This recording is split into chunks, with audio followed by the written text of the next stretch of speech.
අද වීඩියෝ එකෙන් අපි කතා කරන්න යන්නේ 2025 මයි 12 13 වෙනිදාට ඇතින වෙසක් පුර පොය දවස් දෙකේ කරන්න පුළුවන් බලගතු ප්‍රාර්ථනා ඉෂ්ට කරගන්න පුළුවන් ක්‍රමයක් ගැන. අනිතර දකින අංක රටාවන්, අහඹු සිදුවීම්, අමුතු හීන සහ හිතට දැනෙන ඒ අමුතු සැනසීම අටු වැඩි වශයෙන් අත්විඳිනවා නම් ඒක පූර්ණ චන්ද්‍රයාගෙන් එන තීව්‍ර විශ්ව ශක්තියේ ලකුණක්. ඔව් සමහර දෙනෙක්ට මේ වෙද්දිත් ඒ විශ්ව ශක්තියේ තීව්‍ර බලය දැනෙනවා ඇති. ඉතින් එහෙම දැනුණා හෝ නොදැනුණා ඒකට ප්‍රශ්නයක් නැහැ. මොකද අද කියන්න යන්නේ අපේ ප්‍රාර්ථනා ඉක්මනින්ම හැබෑ කරගන්න පුළුවන් වෙන විදිහේ ඊටම බලගතු ප්‍රාර්ථනා ඉෂ්ට කරගැනීමේ චාරිත්‍රයක් ගැන. මේ චාරිත්‍රය පුර පොය රාත්‍රියේ සහ ඊට පසු එළමෙන රාත්‍රී දෙක තුලදීත් කරන්න පුළුවන්. ඔව් මේ පුර පොය බුදුන්ගේ ජීවිතයට වැදගත් සිදුවීම් සිදු වුණු පොය දවසක්. ඒ නිසා මේ කාලය වාගේ අනාගතය වෙනුවෙන් ප්‍රාර්ථනා කරන්න හොඳම කාලයක්. මේ වීඩියෝ එකේ තියෙන දේවල් තේරුම් අරගෙන ඒ විදියට කරොත් වාගේ සෞඛ්‍ය, ධනය සහ සාර්ථකත්වය ඇතුළු හැම පැත්තකින්ම හොඳ වෙනසක් දකින්න ඔයාලට පුළුවන් වේවි. මේ පුරපොය ශක්තිය වගේ ප්‍රාර්ථනා ඉක්මනින්ම ඉෂ්ට කරගන්න උදව් වේවි. ඒ නිසා ආරාධනා කරනවා අවසන් තප්පර වෙනකන් අපිත් එක්ක රැඳිලා ඉන්න කියලා. මොකද මේ වීඩියෝ එක ඔයාලට මුණ ගැස්සුවේ අහම්බයක් නිසා නෙවෙයි. විශ්වයට ඕනේ වුණා ඔයාලට මේ වීඩියෝ එක පෙන්වන්න. ඉතින් ඒ වෙනුවෙන් කමෙන්ට් තිරුවේ කමෙන්ට් එකක් විදියට විශ්ව ශක්තිය ගැන ඔයා තුල තියෙන ස්තුතිය පෙන්වන්නත් අමතක කරන්න එපා. මොකද ඔයා ස්තුතිවන්ත වෙන තරමට තමයි ඔයාට තව තවත් හොඳ දේවල්ම ආකර්ෂණය වෙන්නේ. ඒත් එක්කම ඔයාට ඕන නම් අද දවසේ ඔයාගේ ජීවිතේ හොඳම දවසක් කරගන්න ලෝභ නැතුව දාගෙන යමු මේ වීඩියෝ එකට ලයික් එකක්. එහෙම කරොත් ඔයාගේ ජීවිතේ වහන ආසම දෙයක් ඊළඟ පැය 24 ඇතුළේ ඔයාට අහන්න ලැබෙවි. මේක බොරුවක් නෙවෙයි. මොකද මාත් එහෙම වේවා කියලා මගේ මුළු හදවතින්ම ප්‍රාර්ථනා කරන්න. අද විශේෂ මතක් කිරීමකුත් තියෙනවා. ඔයා මේ වීඩියෝවේ අවසානයේ නොබල නම් වෙන වීඩියෝ එකකට මාරු වෙන්න එපා. අනිවාර්යයෙන්ම වීඩියෝ එකේ අවසානයත් බලන්න. මොකද වීඩියෝ එකේ අවසානය තමයි වැදගත්ම. ඒකට හේතුව තමයි වීඩියෝ එකේ අවසානයේදී මම කියනවා මේ වීඩියෝ එක බලන මොහොතේදීම කරන්න පුළුවන් තවත් විශේෂ චාරිත්‍රයක් ගැන. ඒ නිසා වීඩියෝ එකේ අවසානය වෙනකම් බලන්න. කතා ඇති අපි යම් වීඩියෝ එකට. ඔව් පූර්ණ චන්ද්‍රයේ කුදා වෙන සෑම පිටම පෘථිවිය හිරුට විරුද්ධ පැත්තේ. ඒ කියන්නේ හිරු සහ සඳු අතර පිහිටනවා. මේ නිසා හිරු එක පැත්තකටත් සතු අනෙක් පැත්තටත් පෘථිවිය මැදිනොත් පිහිටනවා. මේ ආකාරයට ඒවා ආසන්න වශයෙන් සරල රේඛාවක් ආකාරයෙන් තමයි පිහිටන්නේ. බොහෝ සංස්කෘතීන් වල හිරු සහ සඳු පුරුෂ හා ස්ත්‍රී ශක්තියින්ගේ අන්තර් ක්‍රියාකාරීත්වය සංකේතවත් කරනවා. පුරහඳ ලං වෙද්දී රැට අපේ වම් නාස්පුඩුව වැටියෙන් ක්‍රියාත්මක වෙනවා. ඒ වෙලාවට වම් නාස්පුඩුව හරහා හුස්ම ගලා යාම තුලින් සංසුන්භාවය, ප්‍රතිග්‍රාහකත්වය සහ සිසිල්ල ශක්තිය වැනි ගුණාංග වලට සම්බන්ධ ඉඩා නාඩිය සක්‍රිය කරනවා. අන්න ඒ නිසයි මේ කාලේ ඉතා හොඳ වෙන්නේ පරිකල්පනයෙන් වැඩ කරන එක සහ දේවල් මනසින් දකින එක වෙනුවෙන්. දන්නවද හිරු සහ පෘථිවිය සරල රේඛාවකට ආපුවාම අපේ යටිහිතේ තියෙන විශ්වාසයන් සහ සිතුවිලි වැඩි වෙනවා. වගේ මේ ජීවිතය කියන්නේ වගේ යටිහිතේ තියෙන දේවල් වල පිළිඹුවක්. අපේ යටිහිතේ ගොඩක් දේවල් හැදෙන්නේ අපි පොඩි කාලෙදී. ඒ කාලේ අපි දකින දේවල්, අපේ අම්මලා තාත්තලා කරන දේවල් අපේ යටිහිතට හොඳටම බලපානවා. ඔයාට කැමති ජීවිතයක් ලබන්න නම් වගේ යටිහිතේ තියෙන දේවල් වෙනස් කරන්නම ඕනේ. පුරහඳ වගේ විශ්වයේ සිදුවීම් යටිහිත ඉතා ඉක්මනින් නැවත සකස් කරන්න හොඳ දවස් කීපයක්. විතරක් නෙවෙයි පොළවේ 73ක් වතුර වගේම අපේ මොළේ 73ක වතුර තියෙනවා. පුරහඳේ ගුරුත්වාකර්ෂණය මුහුදේ රළ වැඩි වෙනවා වගේම අපේ හැඟීම් වලටත් ඒ දේම සිද්ධ වෙනවා. ඔයා සතුටින් ඉන්නවා නම් ඒක තවත් වැඩි වෙන්න පුළුවන්. දුකින් ඉන්නවා නම් ඒකත් වැඩි වෙන්න පුළුවන්. ඔයා අලුත් දෙයක් පටන් ගන්න හිතුවොත් ඒක ඉක්මනින්ම හැබෑ වෙන්නත් පුළුවන්.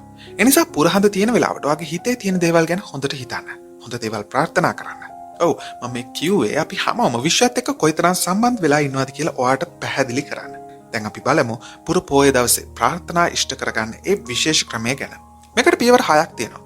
ඔයාට ඕන වෙන්නේ පෑනක්, කොලයක්, වතුර වීදුරුවක් සහ ඔයාගේ අවධානය විතරයි. පළවෙනි පියවර තමයි පැහැදිලිව ප්‍රාර්ථනා කරන එක. ටික වෙලාවක් ඔයාගේ හිතේ තියෙන ගැඹුරු ආශාවන් ගැන හිතන්න. ඒවා කොලයක ලියන්න. ඔයාට ඇත්තටම මොනවද ජීවිතේට ඕනි කියලා හිතන්න. ඒ දේවල් පැහැදිලිව හොඳ විදියට දැන්ටමත් සිත් වෙලා වගේ ඒ කොලේ ලියන්න. උදාහරණයක් විදියට මට සල්ලි ඕනි කියලා ලියනව වෙනුවට මට ඕන දෙයක් ගන්න මගේ බැංකුව ගෙනෙම බලන්න ඕනේ නැති එක කොච්චර හොඳද කියලා ලියන්න. ඒතේ ලියනකොට ඒක ඇත්තටම සිද්ධ වෙනවා වගේ හිතන්න. ඒ හැඟීම වගේ හිතේ තියාගන්න. පුරාදී ශක්තියත් එක්ක ඔයාගේ ප්‍රාර්ථනා ඉක්මනින්ම ඉෂ්ට වේවි. නෙවිල් ගොඩාට් කියපු විදියට ඒ හැඟීම් තමයි ඔයාගේ රහස. ඔයා නෙවිල් ගොඩාට් ඉගෙනීම් දන්නවා නම් අනිත් අයටත් ඒ ගැන කියලා කමෙන්ට් එකක් දාන්න අමතක කරන්න එපා. දෙවෙනි පියවර තමයි ඔයා ලියපු ප්‍රාර්ථනාවන් ඉෂ්ට වෙලා තියෙනවා වගේ මනසින් දකින එක. මනසින් දකින එකයි හොඳ වචන කියන එකයි ඔයාගේ ප්‍රාර්ථනා ඉෂ්ට කරගන්න ලොකු උදව්වක් වෙනවා. ඔයාගේ ඇස් වහගෙන ඔයා ප්‍රාර්ථනා කරපු දේවල් ඇත්තටම සිද්ධ වෙලා වගේ හිතන්න. ඒ දේවල් ඉෂ්ට වුණාම දැනෙන සතුට ඔයාට දැනෙන්න දෙන්න. ඔයාගේ හැකියාවන් ගැනත් විශ්වය ඔයාට උදව් කරනවා කියන එක ගැනත් හොඳ වචන කියන්න. කන්නඩියක් ඉස්සරහට ගිහින් හරි එහෙම නැත්නම් හයියෙන් හරි ඔයාගේ හීන හැබෑ වෙලා වගේ කතා කරන්න. තුන්වෙනි පියවර තමයි සඳ එළියට නිරාවරණය වෙන එක. සඳට පුළුවන් අපේ ඇඟට ලොකු බලපෑමක් කරන්න. ඉතින් හිතන්න කෙලින්ම සඳ එළියට නිරාවරණය වුණොත් ඒක කොච්චර බලවත් දෙයක් වෙයිද කියලා. සඳ එළියේ ඉන්නකොට ඔයාට අලුත් ලෝකයක් ඇතුලේ තියෙන හැකියාවන් ශක්තියෙන් දැනෙන්න පුළුවන්. ඔයාට විශ්වයත් එක්ක විශේෂ සම්බන්ධයක් දැනෙන්න පුළුවන්. මේක ඔයා හිතුවටත් වඩා ලොකු වෙනසක් වෙන්න පුළුවන්. සඳ එළියේ ඉන්නකොට ඔයාගේ ප්‍රාර්ථනාවන් කියන්න. ඔයාගේ හීන හැබෑ වෙලා වගේ මනසින් දකින්න. ටික වෙලාවක් භාවනා කරන්න. හතරවෙනි පියවර තමයි අත්හැරීම. දැන් ඔයා ලියපු කොලේ අරගෙන ඔයාගේ ප්‍රාර්ථනා විශ්වයට යවන වෙලාව. ඔයාගේ ප්‍රාර්ථනා ඉෂ්ට වෙලා තියෙන වගේ හොඳට හිතන්න. ඒ හැකීම ඔයාට දැනෙන්න දෙන්න. පරිස්සමෙන් ඒ කොලේ පුච්චන්න. ඔයාගේ ප්‍රාර්ථනා විශ්වයේ විසිරී යනවා කියලා හිතන්න. කොලේ අළු වෙනකොට විශ්වයට ස්තුතියි කියන්න.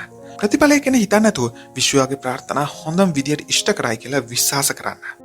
පස්වෙනි පියවර තමයි ස්තුති කිරීම. ඔව් මේක ප්‍රාර්ථනා ඉෂ්ට කරගන්න තියෙන බලවත්ම පියවරක්. මොකද ප්‍රාර්ථනා ඉෂ්ට වෙන්නේ හොඳ හැඟීම් වලින්. ස්තුති කරන කෙනාගේ හිතේ හොඳ හැඟීම් ඇති වෙනවා.